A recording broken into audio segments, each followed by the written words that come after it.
TTD ఉద్యోగులతో ఉన్నతాధికారులు పాలక మండలి సభ్యుడు చేపట్టిన చర్చలు విఫలం కావడంతో రెండో రోజు టీటీడీ ఉద్యోగులు నిరసనను కొనసాగిస్తున్నారు.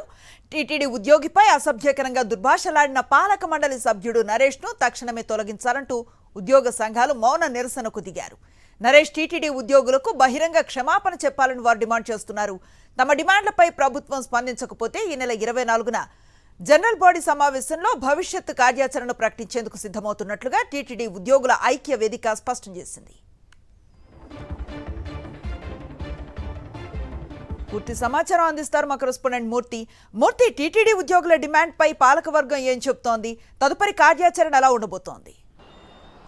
అనేసి టీటీడీ ఉద్యోగుల మనోభావాలను కించపరిచే విధంగా ఈరోజు టీటీడీ పాలక మండలి సభ్యుడు నరేష్ వ్యవహరించినటువంటి తీరుపైన ఉద్యోగ సంఘాలన్నీ కూడా తీవ్ర స్థాయిలో మండిపడుతున్నాయి. ఇప్పటికే నిన్న నిరసన తెలిపినటువంటి ఉద్యోగ సంఘాలు ఈ 48 గంటల పాటు మౌన దీక్ష చేపట్టాలని చెప్పేసి తమ యొక్క నిరసన గలాన్ని వినిపించాలని చెప్పేసి టీటీడీ ఉద్యోగుల ఐక్యవేదిక నిర్ణయం తీసుకుంది. దానిలో భాగంగానే టీటీడీ ఉద్యోగ సంఘాలు టీటీడీ పరిపాలనా భవనం వద్ద మౌన దీక్ష కొనసాగిస్తున్నటువంటి పరిస్థితి కనిపిస్తోంది. ఈ యొక్క 48 గంటల తర్వాత ప్రభుత్వం నుంచి స్పందన రాకుంటే ఈ నెల 24వ తారీఖు నాడు అంటే సోమవారం నాడు టీటీడీకి సంబంధించినటువంటి ఉద్యోగుల జనరల్ బాడీ సమావేశం ఏర్పాటు చేసుకుని భవిష్యత్ కార్యాచరణకు సంబంధించి ప్రకటన చేస్తామంటూ ఇప్పటికే హెచ్చరికలు చేశాయి. దానిలో భాగంగా ఈరోజు మౌన దీక్షను అయితే కొనసాగిస్తున్నారు. రేపు కూడా మౌన దీక్ష కొనసాగిస్తూ తమ యొక్క నిరసన కొనసాగిస్తున్నారు. టీటీడీ ఉద్యోగులకు సంబంధించి మనోభావాలను కించపరిచే విధంగా ఈరోజు మహాద్వారం ఎదుటిని టీటీడీ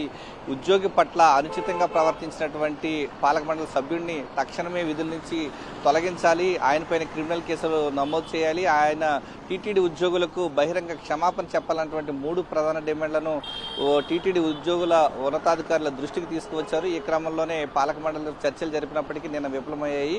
ఈరోజు మౌన దీక్ష కొనసాగిస్తున్నారు. రేపు కూడా కొనసాగించేటువంటి అవకాశాలు ఉన్నాయి. 48 గంటల పాటు ఈ యొక్క మౌన దీక్ష కొనసాగించిన తర్వాత భవిష్యత్ కార్యాచరణ ప్రకటిస్తామని చెప్పేసి టీటీడీ ఉద్యోగ సంఘాలు ఒక వ్యూహాత్మకంగా వెళ్తూ ఉన్నాయి. రైట్, థాంక్యూ మూర్తి.